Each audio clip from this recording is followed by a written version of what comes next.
Сите зборуваат за биткоин, ама 90% од луѓето не знаат што е. Некои мислат дека е дигитална валута, други дека ќе пукне како балон, а има и такви што уште прашуваат која му е сигурноста. Да рачистиме еднаш за секогаш и ќе ви пробам да ви објаснам како да седиме на кафе. Замислите 10 луѓе дека седат на маса. Над зидот имаат една табла која е достапна за целата јавност. И секој пат кога некој ќе му префрли пари на друг, некој го запишува тоа на таблата. Например, Томи му прати 5 евра на Марко. Сите ги гледат овие информации, но никој не може да ги избрише. Ако сите луѓе не ја потврдат транзакцијата, таа не се запишува. И тоа е целата основа на биткоинот. Сега, замислете наместо луѓе на маса имаш илјадници компјутери низ целиот свет. Секој функционира како дигитален нотар. Секогаш кога некој ќе сака да прати биткоин, сите овие нотари ја проверуваат транзакцијата. Дали испракачот има средства, дали потписот е валиден, дали се уште не се потрошени тие пари. Ако сите нотари се согласат, транзакцијата се прифаќа. Доколку не се согласат, таа се одбива. Кога транзакцијата ќе се одобри, се запишува во нешто што се вика блокчейн. Замислете еден билборд поставен на сред улица. Секој може да го чита, ама никој не може да го брише.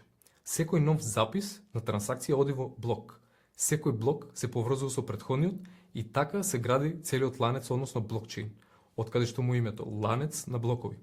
Сите имаат копија од него, а никој сам не може да го регулира. Сега доаѓаме до прашањето кој ги додава овие блокови.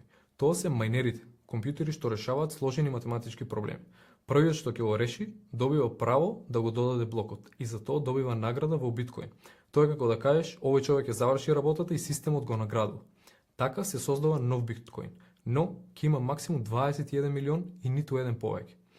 Златото има ограничена понуда, ама сепак секоја година се ископува ново. Се уште постои инфлација на злато, има уште резерви, има уште рудници, има уште копање. Колку повеќе се копа, толку повеќе злато влегува во понудата, а со тоа цената се разредува. Секоја година се ископуваат дополнителни 2 до 3%. Но биткоин е различен. Бројот на нови биткоини што се создава се намалува на секои 4 години и тоа се вика халвинг. На почетокот се создавале 50 биткоини по блок, сега во 2025 се создаваат само 3,125. Во 2028 ќе бидат 1,5, се додека не дојде 2140 и ќе престане копањето. Тоа значи дека нема централна банка, не може да биде хакиран или конфискуван, нема инфлација што ја краде вредноста. Биткоин е единствениот финансиски систем во историјата каде што знаеш точно колку биткоини ќе постојат. И после тоа никој не може да создаде повеќе. Биткоин како резерва е подобар од злато. Со векови држави и банки држале злато како резервна вредност, затоа што не зависи од валута, не може да се испечати и секогаш има висока вредност во криза. Но златото има проблеми. Тешко се транспортира, скапо е за чување, се проверува тешко, секоја година се ископува ново, односно предизвикува инфлација. Биткоинот ги решава сите тие проблеми. Може да се пренесе низ светот за 10 минути, не ти треба банка, не може да се фалсификува, има ограничена количина, односно нема да има никаква инфлација. Затоа веќе гледате дека државни фондови и институции како го користат биткоин како дигитална резерва. Не сите го кажуваат тоа гласно, меѓутоа многу го прават. Биткоин не е интернет пари.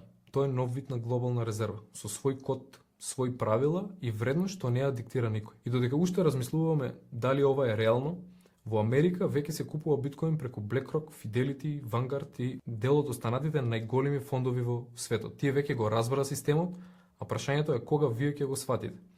Значи биткоин веќе не е мистерија. Тоа е најчесниот, најтранспарентен систем што постои. Да резимирам.